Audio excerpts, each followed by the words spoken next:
your main event. Introducing the hosts of Wrestling with Freddie, Jeff Dye, and Freddie Prinze Jr. Good morning, good day, good evening, good night, whatever time you're listening. Welcome back to Wrestling with Freddie. Thank you very much for all the love you've been given to the show. Thank you for helping the show grow so quickly, and just with all the love that you guys have given us, it makes my bosses happy, which means I get to stick around. But I'd have stuck around even if they fired me. I'd have found another way. I really enjoyed doing this. I'm coming to you from Sydney for the final time. I will be back in the States next week, so I'll be coming back live. So there won't be any more of me missing wrestling, although we didn't miss that much. We just shut down for Thanksgiving. I'm glad you guys are with us. If you watched Full Gear, we will address Full Gear and the results on the Thursday show, Unsanctioned. But you already know how well your boy did. You already know that if you need to make money on any of these apps, you go with Freddie. You don't go with Jeff. You occasionally go with Alex if you want to make some good money. But if you want to make money at a 70% clip, at least, you go with your boy Freddie P. Anyway, let's talk some WWE first. We're going to talk Survivor Series, an old school pay-per-view. We were in the Great White North. We were in Canada, Vancouver, Canada, where we shot the second Scooby-Doo and where I've shot about 50 other friggin' movies. We can get into that on Unsanctioned Thursday, too, like why nothing shoots in America and tax breaks and all that stuff. If you guys find that stuff interesting, let us know on socials. And if you think it's boring as hell, guess what? We won't talk about it. But anyway, let's get right into Survivor Series. Sold out crowd, not a hot crowd. It didn't sound sold out. They were very, very quiet. They were into what they were into, but it wasn't like a Toronto crowd. Toronto is hot. They sometimes cheer the bad guys and boo the good guys every once in a while, but they get really, really excited for wrestling. I think Vancouver's kind of used to wrestling, and they have a lot going on over there as far as entertainment and things to do. So maybe it's just not as hot there, but they sold the building out. So you can't talk any shit. Here we go. The ladies started the show with War Games. There were the match was kind of weird. It was cool, but it's live TV. So I know Chris Jericho says there's no such thing as a botch because it's live TV, right? You just go with it. And I like that philosophy. But some of these kind of took you out of the match because you just wanted to make sure somebody was okay. But they still did some awesome spots. Io Sky is still the truth. Everybody looked awesome. It was a pretty easy one to call if you were calling it. We were down last week, so we didn't get to pick them. Although I will say, even Jeff could have picked all the winners. Jeff's not here, so I can talk shit about him. Even Jeff could have picked all the winners for this card. I thought this was probably the easiest card of the year, easiest card of the podcast to call, and I seriously doubt any of you got any of these matches wrong. That said, Rhea Ripley's team won. They're the best. She's the best. Bianca Belair, Bayley, Naomi, and Io Sky versus Liv Morgan, Nia Jax, Raquel Rodriguez, who got handcuffed at some point during the match. They were sick of dealing with her shit, so they cuffed her so that she couldn't protect Liv Morgan anymore. They had Tiffany Stratton, who thought about a cash-in. Dirty. They're not going to be bros much longer. We had Candice LeRae as well in the match. Candice LeRae and her team, they got their booties beat. And yeah, Rhea's team won after some crazy sort of off-the-cage moments like Io and all that stuff. Io Sky is just so sick, man. I watched randomly, I think it was on YouTube, or it might have just been a clip that a friend sent me of Io down in Lucha Underground, and I hadn't seen that match. She was wrestling a dude. It was sick, and she's sick, and I friggin' love Io Sky. Rhea Ripley's still my number one, but Io, you're gaining on her, girl. You're gaining on her. Now, let's move on. Shinsuke Nakamura.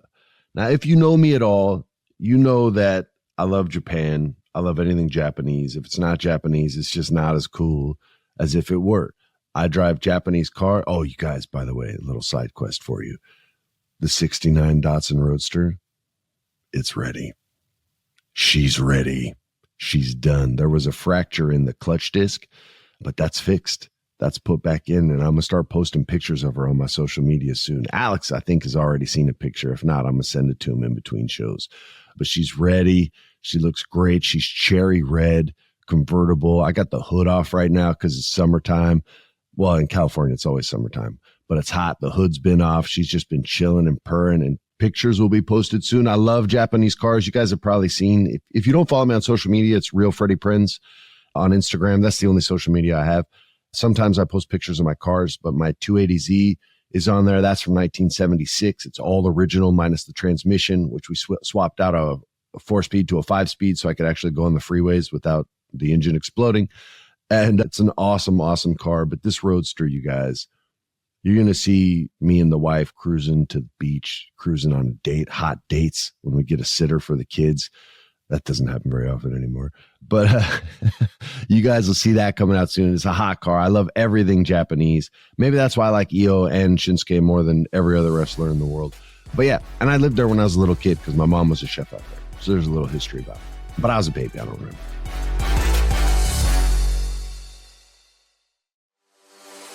Shinsuke Nakamura versus L.A. Knight. Yeah. And if Jeff was here, he'd throw his hands up the way LA throws his hands up.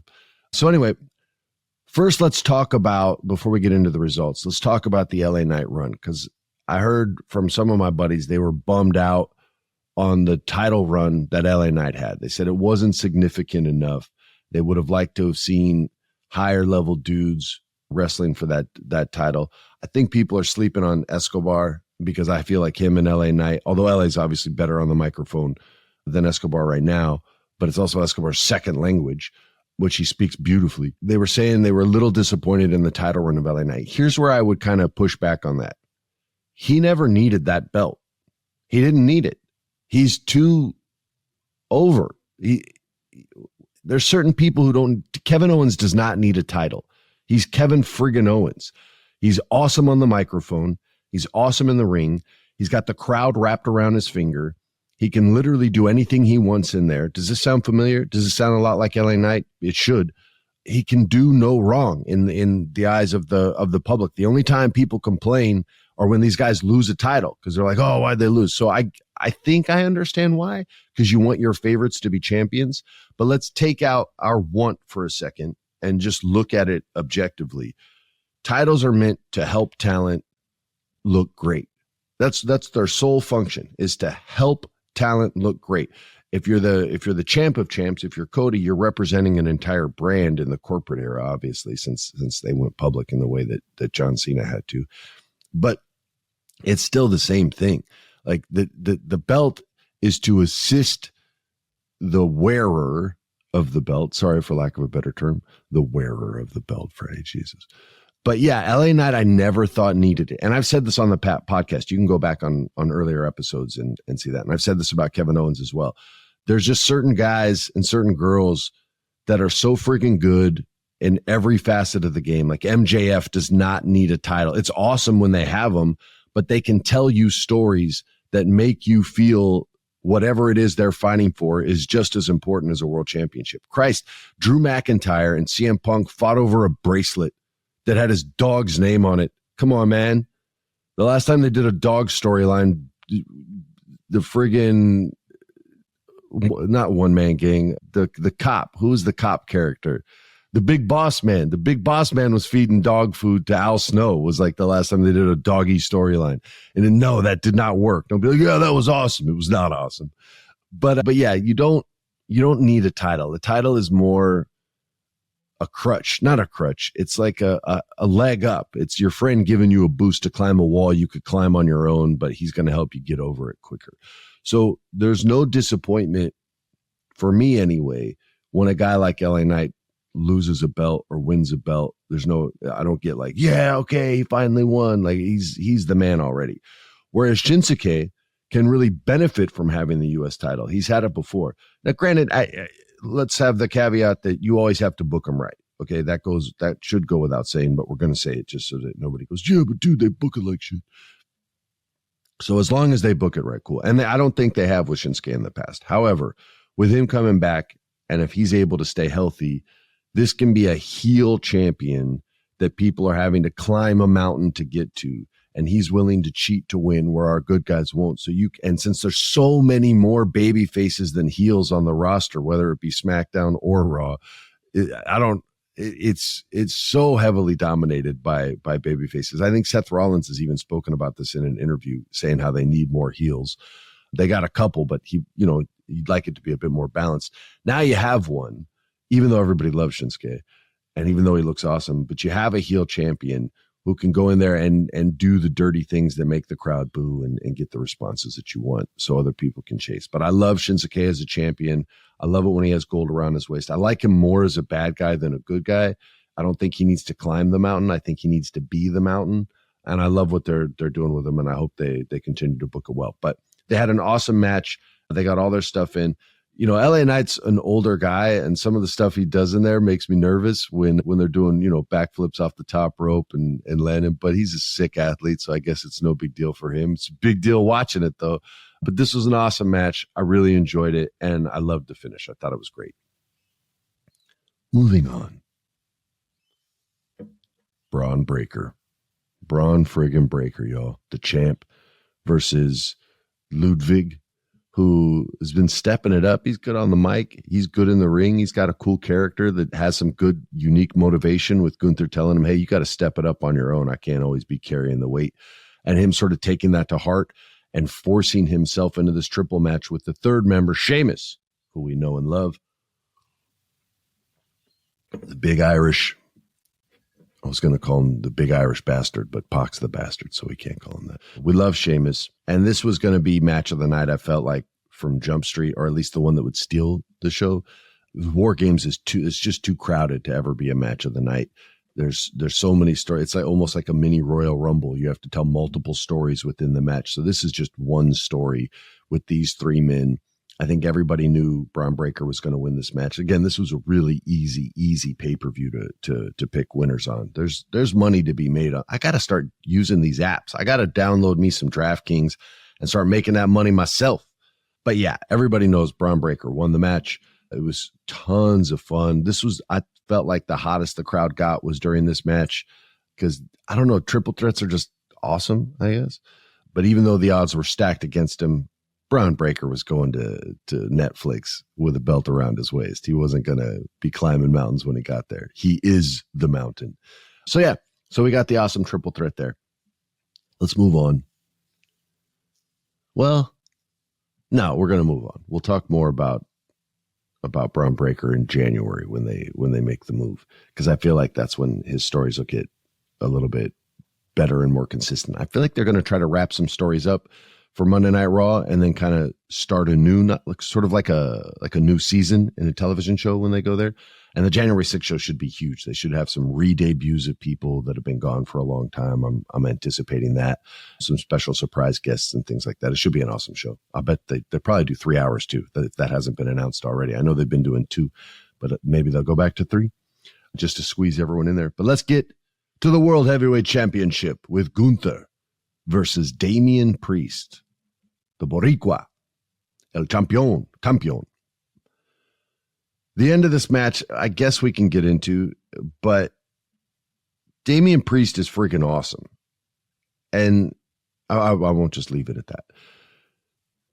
When you're watching a match,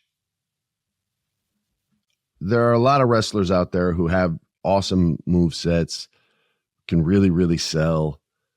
They can all tell a story in there, but it's rarer, not as rare as maybe I'm making it sound. It's rare when you have someone who can tell sort of multiple stories in a match. Damian Priest's story was the shoulder. And the way he sold this shoulder pain and the way Gunther stayed on it and attacked it, this is where we get into like next level wrestling, where it's not just moves in a match, but it's a real story and you can follow it. It's almost like a scripted movie, right? Where the protagonist, our hero, the babyface, has an injury and the bad guy sees it and starts picking on it, like those old Jackie Chan martial arts movies, all the Michelle Yeoh movies, right? Anytime they saw like an injury, that's what the bad guy would go after.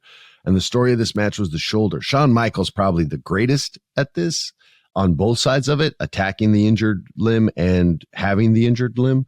I've never seen anybody do it better than him, but these guys were incredible. And the shoulder was the story of the match. And it was such a good story.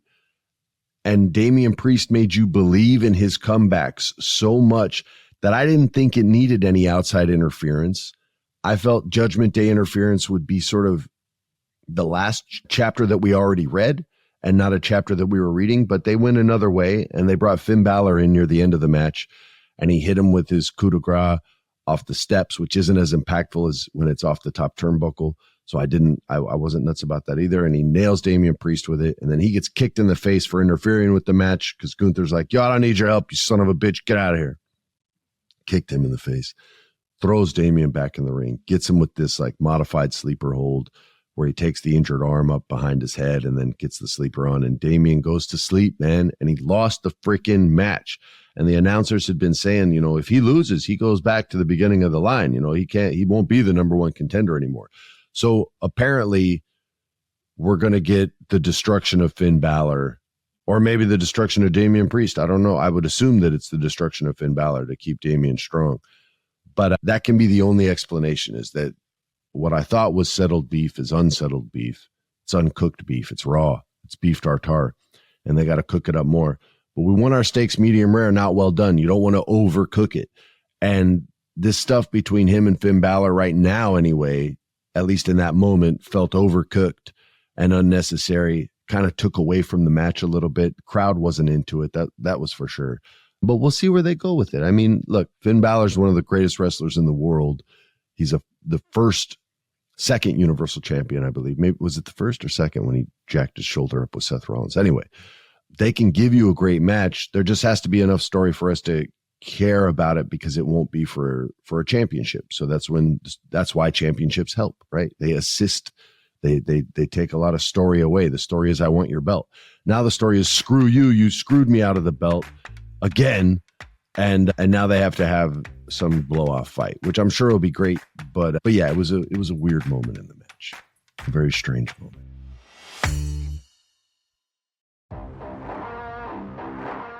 They actually got a we love Gunther, or let's go Gunther, let's go Priest. That chant started. That was, I think, probably the only chant of the entire pay-per-view. And the Priest chants were stronger, but people love Gunther. They love him. Our show loves him. It's good and bad, I guess, when the bad guy gets love, but he's not so much a bad guy as he really is the ring general, or general, as they say. But yeah, man, it was a solid match that could have ended any way. It just didn't need interference. So anyway, we'll move on to the main event, because this is all you guys want to hear about anyway. War Games.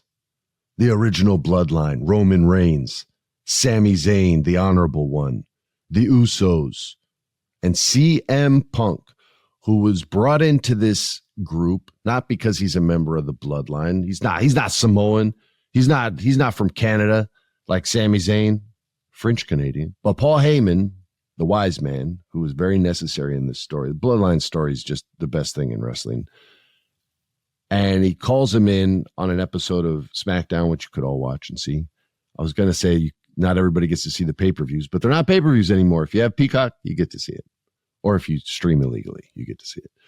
But Paul Heyman knew that they couldn't beat Solo Sikoa and this new bloodline on their own, that they had to have one more person. The numbers game was just kicking their ass. Roman Reigns' ego was kicking their ass. You know, Jimmy Uso dragging his feet to accept Jey Uso. That was getting their ass kicked. Jay not wanting to work with Roman. That was getting their ass kicked. They needed the wise man, and the wise man said, we need one more. We need CM Punk. Well, these two, Roman Reigns and CM Punk, didn't always get along. And even in the War Games match, and again, this is telling multiple stories in one match, which is important. But he just, like, when he gets called to the ring, pushes right by Roman Reigns. He's so disrespectful, and the announcers put that moment over huge. They're like, yo, what's that, man? He just showed up Roman Reigns. That was a great moment. There wasn't even a wrestling hold, and I popped for that. I was like, yo, he just pushed right by him. So anyway, during the match, we got to name the other team too, Freddie. The new bloodline, which is Solo Sikoa, or as Jeff Dye says, Sequoia. Still not sure why. Jacob Fatu, the werewolf, Tama Tonga, Tongaloa, and big ass Bronson Reed, which is just big Bronson Reed. It should be big ass Bronson Reed. on Monday Night Ball. He was going to do his finisher, which is the tsunami, off the top of the friggin' cage. And a part of me was like, he's not going to do, they're going to have something that like brings him down. There's no way. Nope, he is. He's going to jump off. But anyway, he was going to kill Roman Reigns. Roman was laying on a table out cold. Bronson Reed's about to kill him the way he did Seth Rollins a few months ago on Monday Night Raw before they changed the logo. And CM Punk grabs Roman Reigns and he yanks him off the table. And Bronson Reed goes through the table with nothing there to stop him but a table. And now he's the one that's hurt. And Roman's like, holy shit, you just saved my ass, man. And then Jacob Fatu is like, yo, shut up, boom. Bust Roman Reigns, gets him out of there, grabs CM Punk. How dare you save the tribal chief, the original tribal chief, throws him in the corner. Pow! Grabs him by the head. Got you by the head, you son of a bitch. Get you with this DDT. Oh, no, here comes Roman Reigns. Pow! So I just punched myself in the chin. I got so excited. And Roman Reigns hits him with a super punch, knocks him out. Now they've saved each other. So it's not just that, hey, you gave me one, I gave you one. Now there's a little bit of trust. And the match suddenly like changes shape, changes form, and molds into where the momentum is now with the OTC, the original tribal chief, and his team. And they make the ultimate comeback. And it ends up with everyone on the floor except Solo Sikoa. And Solo Sikoa is standing there surrounded by everybody. Roman Reigns, it looked like he gave Solo a chance, like, yo, now you need to acknowledge me before you get your ass beat. I couldn't quite tell by reading lips, and the commentators weren't able to put that over because I don't think they could see it either. But Solo's like, nah, man, screw you. I'm not joining your stupid thing. I'm going to fight this guy. Boom, super kick to the face. Boom, super kick to the face. That's from Jimmy and Jay. And then he gets Helluva kicked by Sami Zayn. That was a hell of a kick. And then he gets go to sleep. He got slept by CM Punk, and then he catches the spear. And so he takes everybody's move and then gets the 1, 2, 3. And the big man, Roman Reigns, stands tall for the first time in weeks. He's been getting beat up, and his pride has been stopping him. And it wasn't until he was able to swallow that pride and ask for help, which is hard to do when you're the man, right? A lot of you out there are the man in your own fields, and you don't like asking for help, but everybody needs help sometimes. Everybody needs a little help from their friends, maybe from their enemies sometimes. You guys got to put your issues aside and do business, as they say in the wrestling business. And that's what this story was. It was incredibly relatable. And at the end of the match, CM Punk they shake hands, him and Roman Reigns, and then he goes to Paul Heyman. And only the TV audience could see this. None of the fans in the arena could see what was going on, but he whispers to Paul Heyman, and we can hear the whisper. I'm going to ask you for a favor one day, and you're going to fucking give it to me. He didn't curse. He's straight edge. He doesn't curse. Well, if you're really straight edge, you don't curse. No drinking, no drugs, no girls if you're straight edge. That was the original punk rock vibe back like in Salt Lake City when all that straight edge society stuff came out. Or straight edge society was wrestling, but straight edge, no drugs, no alcohol, no girls, no cussing. Like you had to live a super strict and disciplined lifestyle. That's, he took part of that and put it into his gimmick, but he says, yo, you owe me a favor. And Paul Heyman's like, I got you, dude. I got you. So that sets up some more long-term storytelling as things go down. So maybe if Roman gets the title back off Cody, then that's the favor that CM Punk asks for. Yo, I want a shot at the title. That's what I want you to give me. And I want it in Saudi Arabia or wherever the pay-per-view is going to, or the premium live event's going to be. And I hate that premium live event. I wish they changed the name of that. But yeah, so it was a really, really good match with a great ending, especially if you were the television audience. You got that little nugget, which I just thought was awesome. And then a great moment of all of them putting their fingers up, putting up the ones. And CM Punk kind of got stuck behind him, so he had to do the little do-si-do, just swoop and sneak in there and then do his little go-to-sleep thing. And then we were out. And it was a super solid pay-per-view, sold out again. They're selling out everything right now. They're doing huge business. Everybody loves WWE. Everybody's saying AEW has to catch up. They're not going to be able to catch up for a long time. WWE would have to make major mistakes in order for there to be a catch up right now. But yeah, it was a solid pay-per-view. We'll see where everybody's stories go from here. We'll see what happens to the Solo Sikoa bloodline versus the Tribal Chiefs bloodline. There was no Cody Rhodes. There was no championship to be defended at Survivor Series. We're going to have to wait for that, which I don't know. How did you guys feel about that? Was it weird not having the face of the company on a pay-per-view? Was that strange? Did you miss it? I feel like I kind of missed it. I think he should always have a match at the pay-per-view. The champ should always be representing the brand, right? Am I wrong? I don't know. Maybe I'm wrong. Maybe we don't need it. But anyway, that was the whole show. I personally missed Cody Rhodes. Hit us up on socials and tell us what you think. Should the champ of champs, not the champ of champs, the crown jewel winner with the giant belt and the giant ring, should he be represented at every single pay-per-view? Even if he's not wrestling, should he have a promo? Should he have something? Should he have some sort of representation? I feel like in the John Cena era, there was not a pay-per-view that John Cena wasn't on. I can't think of one off the top of my head. But let me know what you think. You guys got to stay tuned for Thursday's show. I'll give you a brief update. Got some more bad news with the Federation. It's been such a stop-start process, but the people I'm working with are not quitting on this, and we will keep trying. But I'll address that a little bit on the Thursday show, and we're going to go over Full Gear, where your boy went a perfect 100 for 100, however many matches there were. Your boy was perfect. And if you go with me on your bets, you're going to win over 70% of your bets over this whole year. You're probably going to win over 80% of your bets over this whole year because you know your boy can call a match like nobody's business. So stay tuned. We don't have, listener reviews. Write us some reviews. Jeff's not here, you guys, so listen. You guys can write something mean if you want. If you want, you could write something mean about Jeff. I'll say it in a nicer way so it won't sound super cruel. He will go in on you, and he's a comic, so he can talk some shit. But I got your guys' back. So hit us up with those. I'll read them on the air. I'll shout you guys out. I'll say your name. You don't even have to kiss our ass. I want your honest opinions. I'll give you guys love. I already feel the way I feel about this podcast, so nobody's going to change my mind. If we have a shitty show and you loved it, I don't feel better. And if we have a great show and you hated it, I don't feel worse. So just give us your opinions. I appreciate you just listening. And if you say something where I'm like, oh, hey, holy shit, maybe we could fix that, then I actually will fix it. I remember a long time ago, we had somebody who was like, you talk too much AEW, not enough WWE. How do you feel now, baby? How do you feel about that criticism now? Huh? Was it rejected by me or was it embraced? And did I give you tons of WWE since then? It's the latter. Thank you very much. So thanks you guys for listening. Stay tuned for Thursday's show. We'll get into the pay-per-view, the picks, and a little bit of update on my own federation and how things are going. And until then, I'll speak to all of you on behalf of our awesome producer, Alex. Mr. Jeff Dio couldn't be with us today because he's up in the air 32,000 feet. I'll be back in Los Angeles next week for you guys and every week after that for the rest of your lives. On behalf of everyone, I'm Freddie Prinze Jr. saying peace. This has been a production of iHeart's My Cultura Podcast Network. For more podcasts from iHeartRadio, visit the iHeartRadio app, Apple Podcasts, or wherever you listen to your favorite shows.